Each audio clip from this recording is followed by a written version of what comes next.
বন্ধুরা, কিংডম ঋষির এই অভিশাপের পরে রাজা পাণ্ডু বৈরাগী জীবন কাটানোর মনস্থির করলেন। এই জন্যে উনি দুই পত্নী কুন্তী ও মাদ্রীকে বলেছিলেন, তোমরা দুজনে হস্তিনাপুরে ফিরে যাও আর ওখানে গিয়ে সবাইকে বলে দিও রাজা পাণ্ডু বনের মধ্যেই থাকবে আর উনি সন্ন্যাস নিয়েছেন। কিন্তু দুই পত্নী রাজা পাণ্ডুকে বললেন, সন্ন্যাস আশ্রম ছাড়াও অনেক আশ্রম আছে যেখানে আপনি আর আমরা রাজকাজের ইচ্ছা ত্যাগ করে একসাথে থেকেও তপস্যা করতে পারব। পত্নীদের এই কথা শুনে রাজা পাণ্ডু মনস্থির করলেন, সন্ন্যাস আশ্রমের স্থান ছেড়ে বানপ্রস্থাশ্রমে থাকবেন আর ওখানেই পত্নীদের সাথে থেকে তপস্যা করবেন। এই মনে স্থির করে রাজা পাণ্ডু তার দুই পত্নী কুন্তী ও মাদ্রী সমস্ত রাজসিক বস্তু আর সমস্ত আভূষণ ত্যাগ করে ব্রাহ্মণদের দিয়ে দিয়েছিলেন। তো নমস্কার বন্ধুরা, welcome back to my channel. আশা করি আপনারা ভগবান শ্রীহরি নারায়ণের কৃপায় খুব ভালো আছেন।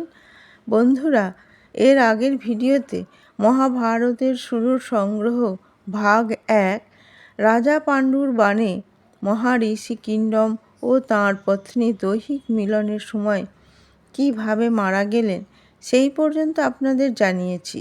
আজ আমি তার পরের কাহিনী নিয়ে আপনাদের কাছে উপস্থিত করতে চলেছি এই ভিডিওতে। আপনাদের কাছে অনুরোধ রইল এই ভিডিওটি অতি অবশ্যই প্রথম থেকে শেষ পর্যন্ত দেখবেন। তো চলুন ভিডিওটি শুরু করা যাক। মহাভারত শুরুর সংগ্রহ ভাগ 2। আর ব্রাহ্মণদের বলে দিয়েছিলেন, আপনারা হস্তিনাপুরে গিয়ে বলে দেবেন রাজা পাণ্ডু ও তার দুই পত্নী সন্ন্যাস নিয়ে বনবাসী হয়ে গেছেন। ওই সব কথা ব্রাহ্মণ দ্বারা যখন ভীষ্ম খবর পান তখন খুবই দুঃখী হয়ে যান। তারপর ভীষ্ম মাতা সত্যবতী বিদুরের সাথে পরামর্শ করে হস্তিনাপুরের রাজ সিংহাসনে ধৃতরাষ্ট্রকে রাজকার্য ভারপ্রাপ্ত হিসেবে নিযুক্ত করে দেন। হস্তিনাপুরের ভারপ্রাপ্ত রাজা হওয়ার পর নেত্রহীন ধৃতরাষ্ট্র তাতসে ভীষ্ম ও ভাই সমান বিদুরের সহায়তায় রাজ্যতে ঠিকঠাক করে শাসন করতে শুরু করেন। ওদিকে বনবাসী হয়ে রাজা পাণ্ডু দুই পত্নীদের সাথে পর্বত পার করে সাকারাসারাং নামে পর্বতের উপর গিয়ে পৌঁছান অন্য তপস্বী আশ্রমের কাছে। নিজেদের এক আশ্রম বানিয়ে তপস্যা করতে শুরু করেন। ধীরে ধীরে ওই পর্বতে যারা তপস্যা করেন তাদের সাথে রাজা পাণ্ডুর অত্যন্ত মধুর সম্পর্ক গড়ে উঠেছিল। কিছুদিন বাদে ওই পর্বতের সমস্ত ঋষি ব্রহ্মঋষি পরমপিতা ব্রহ্মদেবের দর্শনের জন্য ব্রহ্মলোকে যাচ্ছিলেন। তখন রাজা পাণ্ডুও দুই পত্নীর সাথে ওই ঋষিদের সাথে যেতে থাকেন। তখন ওই সকল ঋষিরা রাজা পাণ্ডুকে বোঝান, এই যাত্রা ভীষণ দুর্গম, আপনার পত্নীরা যেতেই পারবেন না, আপনি এই যাত্রা স্থগিত করে দিন। রাজা পাণ্ডু ওই ঋষিদের অনুরোধ করে বলেন, আমার এই অভিলাষ যে আমার পত্নীদের গর্ভ থেকে পুত্রের যেন জন্ম হয়, যে সময়ে আমি যেন পিতৃঋণ থেকে মুক্ত হতে পারি। তখন ওই ঋষি সকল রাজা পাণ্ডুকে বলেন যে, আমরা তো দিব্য দৃষ্টিতে দেখতে পাচ্ছি যে তোমার দেবতার মতো অনেক পুত্র হবে। ঋষিদের এই কথা শুনে রাজা পাণ্ডু ভীষণ চিন্তায় পড়ে গিয়েছিলেন আর ভাবতে লাগলেন যে কিংডম ঋষির অভিশাপের কারণে আমাদের পুত্র হওয়া কেমন করে সম্ভব হবে। দেবী কুন্তী রাজা পাণ্ডুকে এত চিন্তিত অবস্থায় দেখে ওনার কাছে এসে বললেন যে, যখন আমি ছোট ছিলাম ঋষি দুর্বাসাকে সেবা করে প্রসন্ন করেছিলাম, তখন ঋষি দুর্বাসা আমায় এক মন্ত্র দিয়েছিলেন। সেই মন্ত্রের জপ করে আমি যে কোনো দেবতাকে আহ্বান করতে পারবো আর ওই দেবতাদের থেকে পুত্র প্রাপ্ত করতে পারবো। দেবীর এই কথায় রাজা পাণ্ডু ভীষণ প্রসন্ন হয়েছিলেন আর ওনার সারা চিন্তা দূর হয়ে গিয়েছিল। রাজা পাণ্ডু তখন দেবী কুন্তিকে বললেন, যদি তাই হয় তাহলে তুমি আগে ধর্মরাজকে আহ্বান করো, কারণ ওনার থেকে যে সন্তান প্রাপ্ত হবে তা নিঃসন্দেহে ধার্মিক হবে। তখন দেবী কুন্তী পতিদেবের আদেশ পেতেই মহারিষি দুর্বাসার দেওয়া ওই মূল্যবান মন্ত্র জপ করতে শুরু করে দেন ভগবান ধর্মরাজের। ওই মন্ত্রের প্রভাবে ভগবান ধর্মরাজ দেবী কুন্তীর সামনে প্রকট হয়েছিলেন আর বলেছিলেন, দেবী কুন্তীকে বলো, আমি তোমায় কী বর দেব।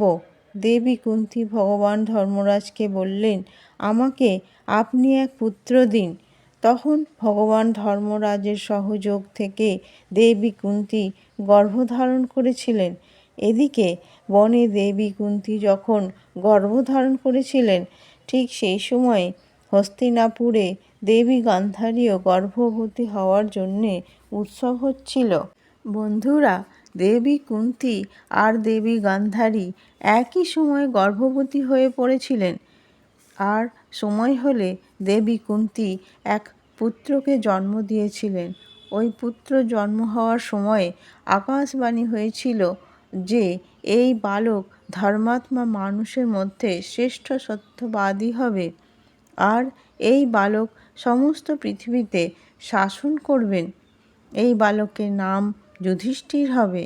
কিন্তু এদিকে হস্তিনাপুরে দেবী গান্ধারীর প্রসবের সময় পেরিয়ে যাচ্ছিল।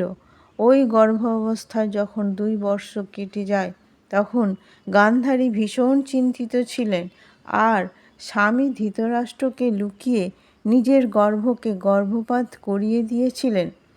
তখন গান্ধারী দেখেন গর্ভ থেকে এক লোহার মতো গোলাকার এক মাংসের পিণ্ড বেরিয়েছে। তো দেবী গান্ধারী দাসীকে ওই মাংসপিণ্ডটাকে ফেলে দিতে বলেন। মহারিষি বেদব্যাস নিজের যোগদৃষ্টিতে দেবী গান্ধারীর এই কর্মকাণ্ডের ব্যাপারে জানতে পেরে গিয়েছিলেন। তখন বেদব্যাস দেবী গান্ধারীকে বলেন যে, তুমি 101টি কুণ্ড বানিয়ে ওতে ঘি ভরে দাও আর তোমার ওই মাংসপিণ্ডের উপরে ঠান্ডা জল ছিটিয়ে দাও।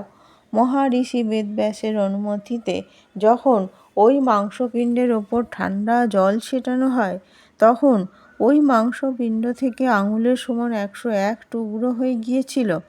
মহারিষি বেদব্যাস ওই 101 টুকরোকে ঘি দিয়ে ভরা 101টা কুণ্ডে রেখে বন্ধ করে দিয়েছিলেন আর দেবী গান্ধারীকে এটাই বলেছিলেন যে এই কুণ্ডগুলোকে 2 সাল বাদে খুলবে বলে চলে গিয়েছিলেন পুনরায় তপস্যা করতে হিমালয় পর্বতে। এদিকে দেবী কুন্তীর পুত্র যুধিষ্ঠির যখন 2 বর্ষ হয় তখন রাজা পাণ্ডু দেবী কুন্তীকে বলেন যে, আমাদের ক্ষত্রিয় জাতি বলবান হয়, এই জন্যে তুমি এমন পুত্র উৎপন্ন করো যে মহাবলশালী হবে।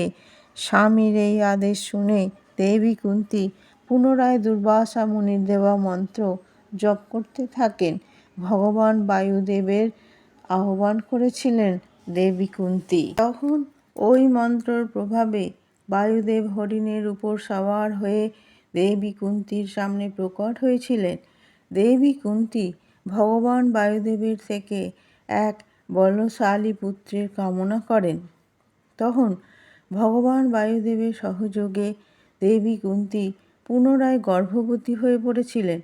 মহারিষি ব্যাসদেবের অনুমতি অনুসারে 2 সাল পূরণ হওয়ার পরে যখন গান্ধারী 101 কুণ্ডগুলো খোলেন, ওই কুণ্ড থেকে 100 পুত্র এবং 1 পুত্রী উৎপন্ন হয়েছিল।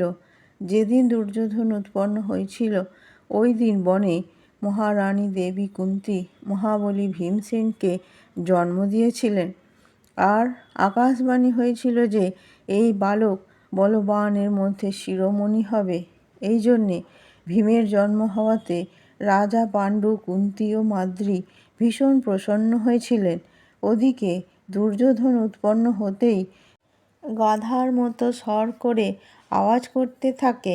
দুর্যোধনের এই আওয়াজ শুনে গাধা, শকুন, কাক সব পশু পাখিরা চিৎকার করতে শুরু করে। এর সাথে আরও অপশগুন দেখে রাজা ধৃতরাষ্ট্র ভয়ে ভীত হয়ে যান। আর তখন উনি ভীষ্ম, বিদুর আর ব্রাহ্মণদের ডেকে এই অপশগুনের সম্পর্কে জিজ্ঞাসা করেছিলেন। তখন ধর্মাত্মা বিদুর বলেন, ধৃতরাষ্ট্রকে যে তোমার এই পুত্রের কারণ তোমার কুলের নাশ হয়ে যাবে, এই জন্যে তুমি এই বালককে ত্যাগ করে দাও। কিন্তু সবাই মিলে বোঝানোর পরেও পুত্র মোহতে পড়ে ধৃতরাষ্ট্র দুর্যোধনকে ত্যাগ করে দেননি। বলা হয় যে যখন গান্ধারী গর্ভবতী ছিলেন ওই সময় পতি ধৃতরাষ্ট্রকে সেবা করতে পারতেন না গান্ধারী। এই কারণে ধৃতরাষ্ট্রের সেবা করার জন্যে এক দাসীকে নিযুক্ত করেছিলেন। ওই দাসী কন্যা রাজা ধৃতরাষ্ট্র থেকে গর্ভবতী হয়ে গিয়েছিল। আর ওই দাসী যুযুৎসু নামে এক পুত্রের জন্ম দিয়েছিল, যে বড় যশস্বী আর পরাক্রমী ছিল। এইভাবে মহারাজা ধৃতরাষ্ট্রর 101 পুত্র আর এক পুত্রী হয়েছিল। মোট 102 সন্তান হয়ে গিয়েছিল। রাজা পাণ্ডু একদিন দেবী কুন্তী আর 2 পুত্র ভীম আর যুধিষ্ঠিরকে কোলে নিয়ে কথাবার্তা করছিলেন। সেই সময় একটা বাঘ দৌড়ে ওনাদের আশ্রমের ভিতরে চলে এসেছিল। বাঘকে দেখে দেবী কুন্তী ভীষণ ঘাবড়ে গিয়েছিলেন আর উঠে দাঁড়িয়ে পড়েছিলেন। তখন দেবী কুন্তীর কোলে ভীমসেন ছিটকে এক পাথরের উপরে গিয়ে পড়েছিল। ওই দেখে রাজা পাণ্ডু ভীষণ আশ্চর্য হয়ে গিয়েছিলেন যে শিশু ভীমসেনকে কিছু চোট তো আসেইনি, বরঞ্চ শিশু ভীমসেনের মাথার আঘাতের কারণে ওই পাথরটি অনেক টুকরো হয়ে গিয়েছিল।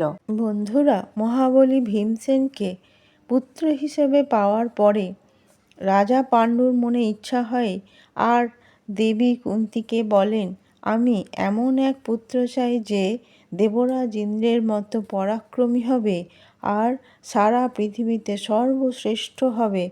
তো এই রকম সর্বশ্রেষ্ঠ পুত্র প্রাপ্ত করার জন্যে রাজা পাণ্ডু এক পায়ে দাঁড়িয়ে দেবরাজ ইন্দ্রকে প্রসন্ন করার জন্যে ভীষণ উগ্র তপস্যা আরম্ভ করতে শুরু করে দিয়েছিলেন। রাজা পাণ্ডুর এই উগ্র তপস্যায় প্রসন্ন হয়ে দেবরাজ ইন্দ্র ওনার সামনে প্রকট হয়ে সাক্ষাৎ দর্শন দিয়েছিলেন আর রাজা পাণ্ডুর কামনা পূরণের জন্য বরদানও দিয়েছিলেন যে আমি তোমায় এই সংসারের সর্বশ্রেষ্ঠ পুত্র প্রদান করব। দেবরাজ ইন্দ্রের থেকে এই বরদান পেয়ে রাজা পাণ্ডু খুব প্রসন্ন হয়ে পত্নী কুন্তীর কাছে এসে বলেন, এবার তুমি ওই দুর্বাসা মুনির দেওয়া মন্ত্র জপ করে দেবরাজ ইন্দ্রকে আহ্বান করো আর আমাদের এই পৃথিবীতে সর্বশ্রেষ্ঠ পুত্র প্রদান করবেন উনি। দেবী কুন্তী পতির এই আদেশ শুনে দুর্বাসা মুনির দেওয়া ওই মন্ত্র জপ করতে শুরু করে দিলেন আর জপ করে দেবরাজ ইন্দ্রের আহ্বান করেছিলেন। ওই মন্ত্রের প্রভাবে দেবরাজ ইন্দ্রকে দেবী কুন্তীর সামনে প্রকট হতে হয়েছিল আর দেবী কুন্তীর ইচ্ছার অনুসারে সর্বশ্রেষ্ঠ পুত্র প্রদান করতে হয়েছিল ইন্দ্রদেবকে। এই কারণে দেবী কুন্তী আরও একবার পুনরায় দেবরাজ ইন্দ্রের সহযোগে গর্ভবতী হয়ে যান। সময় হলে দেবী কুন্তী এক বড় তেজস্বী যশস্বী বালক অর্জুনকে জন্ম দিয়েছিলেন। বালক অর্জুনের জন্মর পরে পুনরায় আকাশ থেকে বাণী হয়েছিল আর বলেছিল, এই যে এই বালক ভগবান শঙ্করের সমান পরাক্রমী এবং ভগবান ইন্দ্রের সমান অপরাজিত হবে। আর ভগবান শঙ্কর এই বালকের পরাক্রমে প্রসন্ন হয়ে দিব্য অস্ত্র প্রদান করবেন। দেবরাজ ইন্দ্রের আদেশে এই বালক নিবাত কবচ নামক অসুরদের সংহার করবে, যাদের সংহার করতে দেবরাজ ইন্দ্রও সক্ষম ছিলেন না। আর এই বালক নিজের গুণে সমস্ত দেবতাদের দিব্য অস্ত্রশস্ত্র প্রাপ্ত করবে। এই আকাশবাণী শুনে সবাই, ঋষি, মহাঋষি আর দেবতাগণও ভীষণ প্রসন্ন হয়েছিলেন। দেবী কুন্তী 3 পুত্রের মা হয়ে গিয়েছিলেন। এই দেখে রাজা পাণ্ডু একদিন কুন্তীকে বললেন যে, তুমি তোমার মন্ত্রের প্রভাবে মাদ্রির গর্ভ থেকে পুত্র উৎপন্ন করে পূর্ণ কার্য করো। পতিদেবের এই আদেশ শুনে দেবী কুন্তী মহাঋষি দুর্বাসার দেওয়া মন্ত্র দ্বারা ওই মন্ত্র জপ করার জন্য মাদ্রিকে বললেন, তুমি কোনো দেবতাকে স্মরণ করো। তখন মাদ্রি অশ্বিনী কুমারের স্মরণ করেছিলেন মনে মনে। ওই মন্ত্রের প্রভাবে 2 জন অশ্বিনী কুমার মাদ্রির সামনে প্রকট হলেন।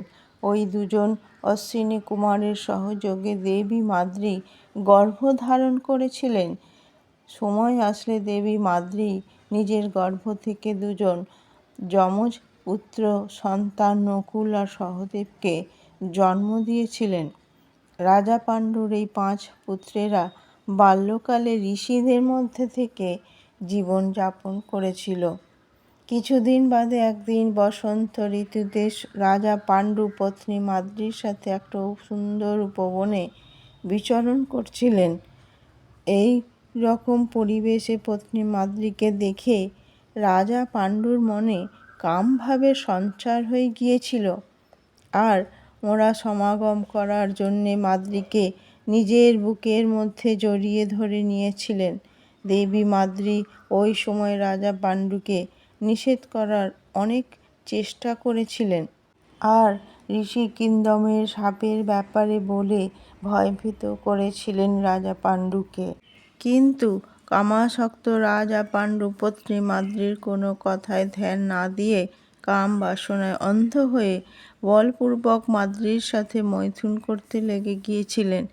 মৈথুন করতেই ঋষি কিংডমের শাপের কারণে রাজা পাণ্ডুর চেতনা নষ্ট হয়ে গিয়েছিল, আর উনি মৃত্যুর কোলে ঢলে পড়েন। রাজা পাণ্ডুর মৃত্যুর পরে দেবী কুন্তী মাদ্রিকে বলেছিলেন, তুমি এই 5 পুত্রের খেয়াল রাখো, কারণ আমি আমার পতির সাথে সতী হতে চাই। দেবী কুন্তীর এই কথা শুনে মাদ্রি ওনাকে বলেছিলেন যে, আমার পতির আপনার চেয়ে অধিক আমার প্রতি আসক্ত ছিল, আর আমারই কারণে পতিদেবের মৃত্যু হয়। তাই আপনি আমায় আজ্ঞা দিন আমার পতির সাথে সতী হওয়ার। দেবী মাদ্রির এই কথা শুনে দেবী কুন্তী রাজা পাণ্ডুর সাথে সতী হওয়ার আজ্ঞা দিয়ে দিয়েছিলেন দেবী মাদ্রিকে। বন্ধুরা, রাজা পাণ্ডুর স্বর্গবাসী হওয়াতে আর দেবী মাদ্রি সতী হয়ে যাওয়ার পরে দেবী কুন্তী বনে একলা থেকে গিয়েছিলেন। এই জন্যে উনি বনে থেকেই 5 পাণ্ডবের ভরণ পোষণের করার নির্ণয় করে নিয়েছিলেন।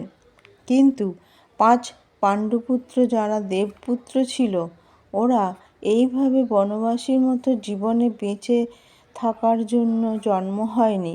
এই কারণে ওই বনে তপস্যা করা ঋষিগণেরা ভেবেছিলেন, রাজা পাণ্ডু আমাদের শরণে এসে তপস্যা করেছিলেন, এই জন্যে রাজার অস্থি পুত্রদের এবং দেবী কুন্তীকে হস্তিনাপুরে পৌঁছানো আমাদের ধর্ম।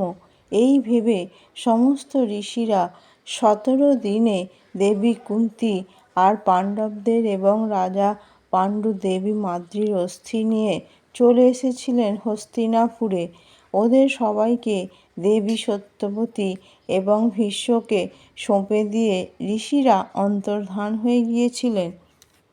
ভাই পাণ্ডুর মৃত্যুর পর রাজা ধৃতরাষ্ট্র খুব দুঃখী হয়ে গিয়েছিলেন, আর উনি বিদুরকে রাজা পাণ্ডুর অন্ত্যেষ্টিক্রিয়ার দায়িত্ব সঁপে দিয়েছিলেন। এর জন্যে বিদুর ভীষ্মর সহমতিতে রাজা পাণ্ডুর সমস্ত প্রকার অন্ত্যেষ্টিক্রিয়া যমুনা নদীর তটে সম্পন্ন করেছিলেন। পৌত্রবধূ কুন্তী ও মাদ্রির পুত্রদের নিজেদের সাথে মহলে রেখে দিয়েছিলেন দেবী সত্যবতী। এইভাবে বনে জন্মানো পাণ্ডুর 5 পুত্রদের পালন পোষণ ও ধৃতরাষ্ট্রের পুত্রদের মতো রাজকুমার ভাব হতে থাকে। রাজা পাণ্ডুর মৃত্যুর পরে দেবী সত্যবতীর মন ভীষণ ব্যাকুল হতে লেগেছিল।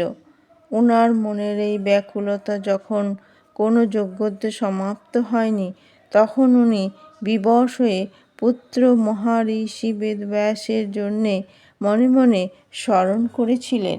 মাতা সত্যবতীর স্মরণ করতেই মহারিষি বেদব্যাস এক আজ্ঞাকারী পুত্রের মতো নিজ মাতার সামনে প্রকট হলেন। তখন সত্যবতী পুত্র বেদব্যাসকে মনের ব্যাকুলতার সম্পর্কে বললেন, আর ব্যাকুলতা সমাপ্ত করার কোনো উপায় বলে দিতে বললেন।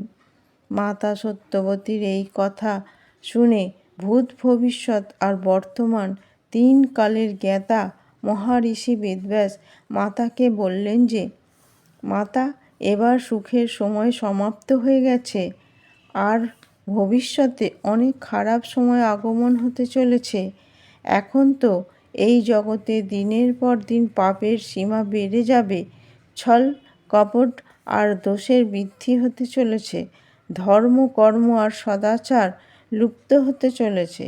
ধৃতরাষ্ট্রের পুত্রের কারণ ভবিষ্যতে অনেক বড় নরসংহার হতে চলেছে। পুত্র বেদব্যাসের ভবিষ্যবাণী শুনে দেবী সত্যবতী খুবই চিন্তিত হয়ে গিয়েছিলেন। মহর্ষি বেদব্যাস মাতা সত্যবতীকে ধৈর্য ধরে থাকতে বলেন, আর বলেন, কালের গতিকে কেউ বেঁধে রাখতে পারে না। মাতা, আপনিও এবার রাজসুখ ত্যাগ করে হস্তিনাপুরের মহল থেকে চলে যান, কোনো বনের মধ্যে যোগিনীর জীবন ব্যতীত করুন। কারণ আগামী দিনে এই হস্তিনাপুরের মহল থেকে নিজের চোখে নিজের বংশের বিনাশ দেখা আপনার জন্যে উচিত নয়। মাতা সত্যবতীকে এই কথা বলে মহর্ষি বেদব্যাস পুনরায় তপস্যা করতে চলে যান হিমালয়ে। মাতা সত্যবতী পুত্রের মুখে এই কথা শুনে খুবই বিচলিত হয়ে গিয়েছিলেন। এই জন্যে উনি কিছুদিন বাদে ভীষ্মের সামনে নিজের এই ইচ্ছা বলে দিয়েছিলেন যে উনি সন্ন্যাস নিয়ে বনে প্রস্থান করতে চান। দেবী সত্যবতীর মুখে এই কথা শুনে ভীষ্মর সাথে সাথে ধৃতরাষ্ট্র বিদুরও খুব চিন্তায় পড়ে গিয়েছিলেন। কিন্তু সবাই মিলে দেবী সত্যবতীর এই নির্ণয়কে কেউ বদলাতে পারেনি। দেবী সত্যবতীর 2 পুত্রবধূ অম্বিকা আর অম্বালিকা যখন সত্যবতীর বনে যাওয়ার কথা জানতে পারেন, তখন ওই 2 পুত্রবধূও বনে যাওয়ার জন্য তৈরি হয়ে গিয়েছিলেন। এইভাবে দেবী সত্যবতী 2 পুত্রবধূ অম্বিকা আর অম্বালিকার সাথে রাজসুখ ত্যাগ করে বনে গিয়ে তপস্যা করতে শুরু করেন। আর ওই বনেই তপস্যা করতে করতে কিছু বর্ষ বাদে ওই 3 জন দেবী ওখানেই দেহত্যাগ করেছিলেন। বন্ধুরা, ধৃতরাষ্ট্রের 101 পুত্রদের কৌরব আর পাণ্ডুর 5 পুত্রদের পাণ্ডব বলা হতো। বাল্যকালে কৌরব আর পাণ্ডব একসাথে খেলাধুলা করত। দুর্যোধন আর সব ভাইদের জন্ম কলিযুগ আর তার রাক্ষসদের অংশ থেকে হয়েছিল। এই কারণে সমস্ত কৌরব আলাদা স্বভাবের আর একটু উদ্দণ্ড প্রকারের ছিল। কিন্তু মহাবলী ভীম বায়ুদেবের পুত্র হওয়ার কারণে সবার থেকে অধিক বলবান ছিল। কৌরব বালকদের উদ্দণ্ড, তার জন্য ভীম ধরে মারতে শুরু করে দিত। এই জন্যে দুর্যোধন সহিত সমস্ত কৌরব আলাদাভাবে ভীমকে নিজের শত্রু বলেই মানত। কৌরব আর ভীমের শত্রুতার সম্পর্কে রাজা ধৃতরাষ্ট্র সহিত সারা হস্তিনাপুর জেনে গিয়েছিল। আর একবার দুর্যোধন কৌরব আর পাণ্ডবদের জন্য গঙ্গাতটে প্রণামকুঠি নামক স্থানে বড় বড় তাঁবু লাগিয়েছিল। আর তারপরে দুর্যোধন নিজের সব ভাই আর পাণ্ডবদের 5 ভাই মিলে জলক্রীড়া করার জন্য গিয়েছিল। ওখানে ভীম আর কৌরবদের সাথে বাদ বিবাদে মারামারি হয়ে গিয়েছিল, যার কারণে ভীম দুর্যোধনের অনেক ভাইদের পিটাই করেছিল। এই কারণে দুর্যোধন একদিন ভীমের খাবারে বিষ মিশিয়ে দিয়েছিল। ওই বিষের প্রভাবে মহাবলী বালক ভীমসেন নিজের তাঁবুতে মূর্ছিত হয়ে পড়েছিল। তখন দুর্যোধন ভীমকে নিয়ে গিয়ে গঙ্গা নদীতে ফেলে দেয়। ভীম অচৈতন্য অবস্থায় গঙ্গা নদীতে ডুবে গিয়ে নাগলোকে গিয়ে পৌঁছায়। নাগলোকে এক মনুষ্যকে দেখে নাগেরা নিজেদের রক্ষা করার বহু নাগ ভীমকে দর্শন করতে শুরু করে দেয় মেরে দেওয়ার জন্যে। যখন এই নাগেদের বিষ ভীমের শরীরে যায় তখন ওই বিষের প্রভাবে আর ভীমের খাওয়া বিষের সঙ্গে মিশে গিয়ে ভীমের শরীরের বিষ ক্ষয় হয়ে গিয়েছিল। আর সেই কারণে ভীম মূর্ছিত অবস্থা থেকে জেগে ওঠে। জেগে ওঠার পর যখন ভীম দেখে তার চারিদিকে বিশালায় নাগেদের, তখন উনি নাগেদের ধরে আছড়ে মারতে থাকে। তার ফলে অনেক নাগ মৃত্যুপ্রাপ্ত হয়েছিল আর অনেক নাগ ঘায়েল হয়ে ওখান থেকে পালিয়ে যায়। কিছু ঘায়েল নাগ পালিয়ে গিয়ে নাগলোকের রাজা বাসুকীর কাছে উপস্থিত হয়। মনুষ্যলোকের এক খুব বলশালী বালক নাগলোকে আক্রমণ করে দিয়েছে আর নাগলোকের অনেক রক্ষককে মেরে ফেলেছে। ঘায়েল নাগেদের এই কথা শুনে নাগরাজ বাসুকী ভীষণ ক্রোধে মন্ত্রী ও সৈন্যদের সাথে ভীমকে মারার জন্যে যায়। নাগরাজ বাসুকীকে সৈন্যদের নিয়ে আসতে দেখে ভীম ওদের সাথে যুদ্ধ করার জন্যে তৈরি হয়ে গিয়েছিল। তখন নাগরাজ বাসুকীর এক মন্ত্রী আরিয়াক বালক ভীমকে চিনে ফেলেন। এই কারণে নাগেদের সাথে ভীমসেনের যুদ্ধ বন্ধ হয়ে যায়। ওখানে আরিয়াক নামে নাগ ভীমের দাদু মানে কুন্তির পিতার দাদু হলেন আরিয়াক নাগ। আরিয়াক নাগ মারফত ভীমের পরিচয় পান রাজা বাসুকী। যখন ভীম অচৈতন্য অবস্থায় নাগলোকে আসে সেই কথা জানতে পারেন, তখন বালক ভীমকে নাগলোকে স্বাগত করে অতিথি বানিয়ে নিয়েছিলেন নাগরাজ বাসুকী। আরিয়াক নাগ বালক ভীমকে পেয়ে খুব প্রসন্ন হয়েছিল। এই কারণে নাগরাজ বাসুকী ভীমকে বহু ধন আর রত্ন সমেত বিদায় করতে চেয়েছিলেন নাগলোক থেকে। তখন আরিয়াক বলেন নাগরাজ বাসুকীকে, ভীমের এই সব ধন রত্ন আবশ্যক নেই, ওর দরকার শক্তির। এই জন্যে আপনি একে ধনের স্থানে নাগলোকের ওই কুণ্ডের রস পান করার আজ্ঞা দিন, যাতে ভীমসেনের সহস্র হাতির মতো বল প্রাপ্ত হয়। আরিয়াক নাগের এই অনুরোধ শুনে নাগরাজ বাসুকী খুব প্রসন্ন হয়ে ভীমসেনকে ওই কুণ্ডের রস পানের আজ্ঞা দিয়ে দেন। নাগরাজ বাসুকী যখন ভীমসেনকে ওই কুণ্ডের রস পান করায় তখন মহাবলী বালক ভীমসেন এক নিঃশ্বাসেই এক কলসির রস পান করতে থাকে। এই রকমে ভীমসেন পুরো ৮ কুণ্ড রস পান করে নিয়েছিল আর তারপরে নাগরাজ বাসুকীর আজ্ঞাতে একটা শয্যাতে নিশ্চিন্ত হয়ে শুয়ে পড়েছিল। বালক ভীমসেনকে এই রূপে দেখে ওই সময় নাগরাজ বাসুকী আর আরিয়াক নাগের সাথে সাথে নাগলোকের সব নাগ বড় হয়রানে পড়ে গিয়েছিল। বন্ধুরা, ভীমসেনকে এই রকমে ভাবে রাস্তা থেকে হাঁটিয়ে সব কৌরব ভাই মনে মনে খুব প্রসন্ন হয়েছিল। কিন্তু অন্যদিকে 4 পাণ্ডব ভাই চারিদিকে ভীমকে খুঁজতে থাকে। কিন্তু যুধিষ্ঠিররা ভীমকে কোথাও খুঁজে না পাওয়ায় নিরাশ হয়ে পড়ে আর 4 পাণ্ডব প্রণামকুটি থেকে হস্তিনাপুরে ফিরে আসে। কিন্তু যুধিষ্ঠির ওই সময় এটাই ভেবেছিল ভীম হয়তো হস্তিনাপুরে না বলে চলে এসেছে। এই কারণে 4 পাণ্ডব হস্তিনাপুরে আসতেই মাতা কুন্তিকে ভীমের সম্পর্কে জিজ্ঞাসা করেন। ভীমের নিখোঁজ হয়ে যাওয়ার খবর শুনে দেবী কুন্তি খুবই ঘাবড়ে গিয়েছিলেন। এর জন্যে দেবী কুন্তি বিদুরকে ডেকে পুত্র ভীমকে খোঁজার জন্যে অনুরোধ জানায় আর আশঙ্কাও করেছিলেন যে সম্ভবত দুর্যোধন কোথাও ভীমকে মেরে ফেলেনি তো। ওদিকে নাগলোকে কুণ্ডের রস পান করে 8 দিন পর্যন্ত বালক ভীমসেন ওটাকে হজম করার জন্যে ঘুমিয়ে পড়েছিল।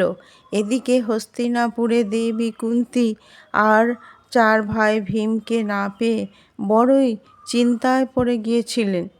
8 দিন পেরিয়ে যাওয়ার পরেও সবাই এটাই বুঝতে পারে অবশ্যই দুর্যোধন ভীমকে মেরে ফেলেছে, কারণ কৌরব আর ভীমসেনের মধ্যে বিরোধিতা হস্তিনাপুরবাসীর সকলে ভালোভাবে পরিচিত ছিল। কিন্তু ভীমসেনের অহিত দুর্যোধন যে করেছিল এই ব্যাপারে কোনো প্রমাণ ছিল না। সেই কারণে দুর্যোধনের উপর দোষ চাপানো যায় না। শুধু এই ঘটনার জন্য চর্চা করেছিল সবাই।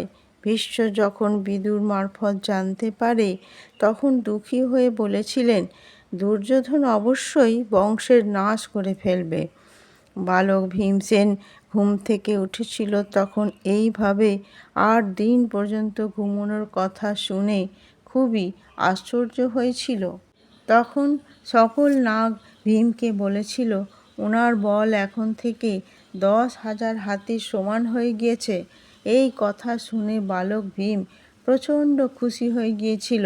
তখন ভীমসেন মনে মনে দুর্যোধন সহিত সমস্ত কৌরব ভাইদের উচিত শিক্ষা দেওয়ার সংকল্প করেছিল। এরপর ভীমের দাদুর দাদু আরিয়াক নাগ আর বাসুকি বালক ভীমকে দিব্য জলে স্নান করিয়ে শ্বেত বস্ত্র ধারণ করিয়েছিলেন। আর নাগদের সুরক্ষার সহিত ভীমকে হস্তিনাপুরে ফিরিয়ে দেয়। ওখানে সমস্ত নাগ হস্তিনাপুরের রাজমহলের বাগিচা পর্যন্ত ছেড়ে দিতে এসেছিল। বালক ভীমকে ছেড়ে দিয়ে ওখান থেকে অন্তর্ধান হয়ে যায়। বালক ভীম দৌড়ে মাতা কুন্তী আর অন্য ভাইদের কাছে এসেছিল আর ওদের পূর্ব ঘটিত সমস্ত ঘটনা বিস্তারিত বলেছিলেন। ভীমকে দেখে দেবী কুন্তী ভারী প্রসন্ন হয়েছিল। দেবী কুন্তী আর যুধিষ্ঠির এই কারণে বালক ভীমকে বলেছিলেন, পূর্ব ঘটিত ঘটনা এই 8 দিনে যা ঘটেছে তা যেন কাউকে না বলে। ভীমসেন জীবিত আছে এই কথা যখন দুর্যোধন জানতে পারে তখন ভীষণ আশ্চর্যতে পড়ে গিয়েছিল। পুনরায় ভীমকে মেরে ফেলার জন্য ষড়যন্ত্র করতে শুরু করে। দুর্যোধন ষড়যন্ত্র করে ভীমের প্রিয় সারথীকে মেরে ফেলে। তখন ধর্মাত্মা বিদুর পাণ্ডব ভাইদের চুপচাপ থাকতে বলেছিলেন। এইভাবে দুর্যোধনের ষড়যন্ত্রতে আরও একবার ভীমের খাবারে বিষ দিয়েছিল। এই কথা যখন ধৃতরাষ্ট্রের দাসী পুত্র যুযুৎসু জানতে পারে তখন পাণ্ডবদের দৌড়ে খবর দেওয়ার জন্যে আসে, কিন্তু ততক্ষণে ভীমসেন ওই বিষযুক্ত খাবার ভোজন করে ফেলে। ওতে বিষ ছিল। এই খবর শুনে সকল পাণ্ডব ভাই ভীষণ চিন্তিত হয়ে গিয়েছিল, কিন্তু ভীম ওই বিষ খেয়েও হজম করে নিয়েছিল খুব সহজে, আর তাতে কোনো ক্ষতিকর হয়নি ভীমসেনের। এরপর দুর্যোধন আর শকুনি দুজনে মিলে ভীমকে মেরে ফেলার জন্যে অনেক প্রয়াস করেছিল, কিন্তু 5 ভাই সব কিছু জেনেও বিদুরের পরামর্শ মেনে সর্বদা চুপচাপই থাকত। এর কিছুদিন বাদ যখন বালক কৌরব এবং পাণ্ডব আরও বড় হয় তখন রাজা ধৃতরাষ্ট্র ভীষ্মের সহিত পরামর্শ করে বালক কৌরব আর পাণ্ডব ভাইদের সমস্ত প্রকার শিক্ষা গ্রহণের জন্যে গুরু দ্রোণাচার্যের আশ্রমে পাঠিয়ে দেওয়া হয়েছিল। তো বন্ধুরা, আজ আমি মহাভারত শুরুর সংকলন ভাগ 2 এখানেই শেষ করলাম। আর এর পরবর্তী অংশ নিয়ে আসব অন্য আরেকটি ভিডিওতে। তো ভিডিওটি ভালো লাগলে লাইক করে দেবেন, কমেন্ট করে বলবেন জয় শ্রীকৃষ্ণ, আর আমার এই চ্যানেলটিকে সাবস্ক্রাইব করে দেবেন অতি অবশ্যই। ভালো থাকবেন, সুস্থ থাকবেন। জয় শ্রীকৃষ্ণ। রাধে রাধে। নমস্কার।